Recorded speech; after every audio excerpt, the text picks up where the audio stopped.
las carreteras ya no están bloqueadas, pero hay un montón de filas por combustible. ¿Qué cambió realmente? ¿Qué sigue igual? Marisol, explícamelo en facilito. Bueno, resumen en realidad de estos últimos 30 días, algo muy sencillo, muy en la punta del iceberg, es lo que vamos a comentar ahora. Y es que hoy, como les decía hace un instante, se cumplen exactamente 30 días desde que Bolivia entró en un estado de excepción. Estado de excepción que en realidad contempla un lapso de 90 días que han sido decretados por el presidente Rodrigo Paz. ¿Cómo hemos llegado a esta situación? ¿Qué ha pasado? Y lo que todos se preguntan en realidad en las calles, en sus casas, ¿por qué seguimos haciendo filas que parecen eternas por el combustible si se supone que un estado de excepción tendría que solucionar todo? Bueno, varita mágica no era esta determinación y bien todos lo sabíamos. Pero hagamos una recapitulación. Hay que volver a la madrugada del 20 de junio. El gobierno activó este decreto supremo y el argumento era que el país estaba asfixiado luego de casi 2 meses de bloqueos de carreteras que costaron millones de dólares y desabastecieron varias ciudades. La Paz, una de las más afectadas, como bien sabemos. La jugada fue restringir, por ejemplo, el porte de armas. Bien sabemos también prohibir por completo cualquier intento de cerrar rutas. Para muchos, la primera reacción fue que volvieron los toques de queda. ¿Qué vamos a hacer? ¿Qué va a pasar? Y bueno, la situación no fue nada parecida. Oficialmente el gobierno dijo que no se iba a parecer a estos momentos tan conflictivos y complicados cuando había un estado de sitio, por ejemplo, y que más bien había garantías y el libre comercio que seguía en pie. Lo cierto también es que el ambiente ha cambiado un poco desde ese estado de excepción. Así que vamos a entrar un poco a lo espeso. Ahora, si algo ha marcado este primer mes ha sido esta ofensiva judicial contra los líderes de las movilizaciones. El gobierno de Rodrigo Paz ha aplicado una estrategia para descabezar esta protesta. Les recuerdo, al principio cayó Vicente Salazar a principios de julio, este peso pesado de los campesinos en La Paz, los cargos, por terrorismo, asociación delictuosa y otros tantos más que tienen que ver con esa situación complicada que nos llevó los 50 días de bloqueo. Pero el verdadero drama en los medios, en las redes sociales, se conoció hace algunos días con el tema de los Davides. ¿Quiénes son los Davides? Bueno, anótense los nombres si es que no los escucharon porque son un tanto clave en toda esta coyuntura. David Quispe y David Mamani. Algunos medios, lo he visto en redes, han estado compartiendo, muy pocos medios en realidad, que estos cayeron detenidos. Bueno, les explico en realidad. David Quispe, que es ejecutivo de la CSUTCB, sí fue arrestado. Fue arrestado el viernes 17 de julio en El Alto, en un operativo. Ahora está tras las rejas, esperando su juicio por estos casos también. Pero ¿qué pasa con David Mamani, que él es líder de la federación, uno de los líderes de la Federación Tupac Katari? Bueno, allanaron su casa hace algunos días atrás, interrogaron a su entorno. Él se ha declarado en la clandestinidad. Incluso hubo sospechas de que él ya habría cruzado la frontera.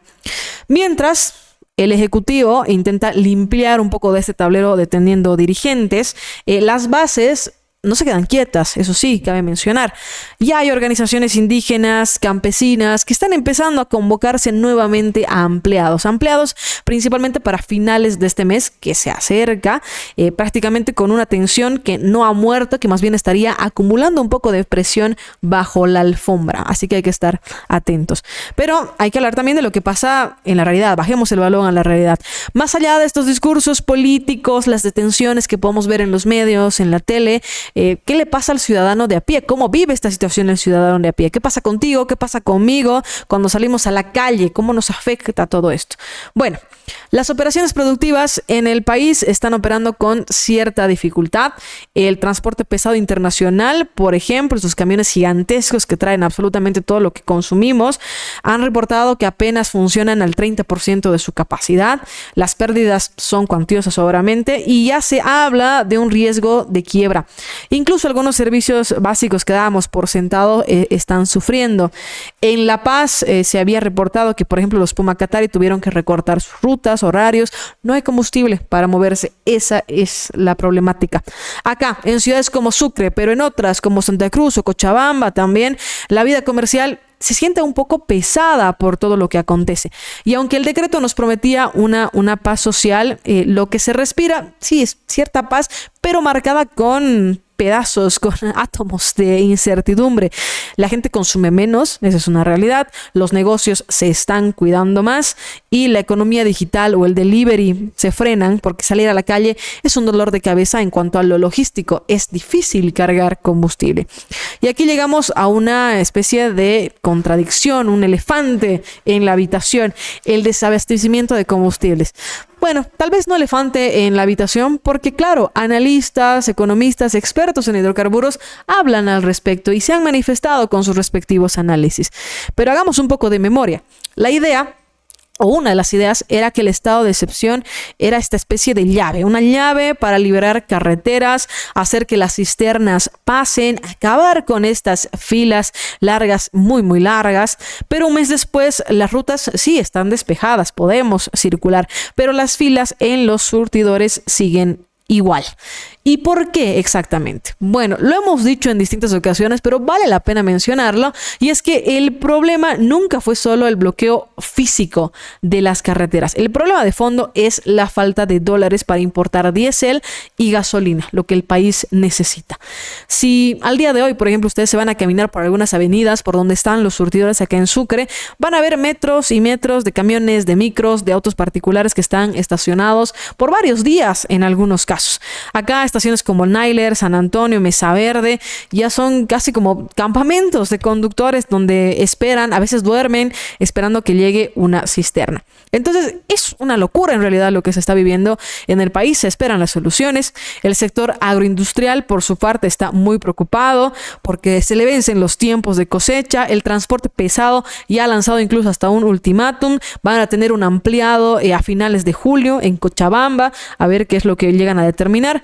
Mientras tanto, desde el Ministerio de Hidrocarburos, el silencio es un poco incómodo. Marcelo Blanco ha evitado dar fechas exactas. Lo cierto es que Bolivia, bueno, cumple 30 días bajo un estado de excepción que ha logrado vaciar las carreteras de bloqueadores, pero las filas continúan en los surtidores. Hay dirigentes presos, otros en la clandestinidad, nuestra economía está al límite, pero el reloj sigue corriendo. Y ahora quedan 60 días de esta medida. La pregunta no es si el gobierno puede mantener el control, sino más bien cómo va a aguantar el bolsillo de la gente. Es la respuesta que se espera y, bueno, la respuesta o la pregunta que también todos nos hacemos en busca de respuestas de parte del gobierno. Este es un breve resumen de lo que ha sucedido este mes de estado de excepción acá en Bolivia. ¿Qué ha pasado también este mes? Y ya pasando a otro tema. Bueno, ¿qué ha pasado con los ciudadanos este mes? Hace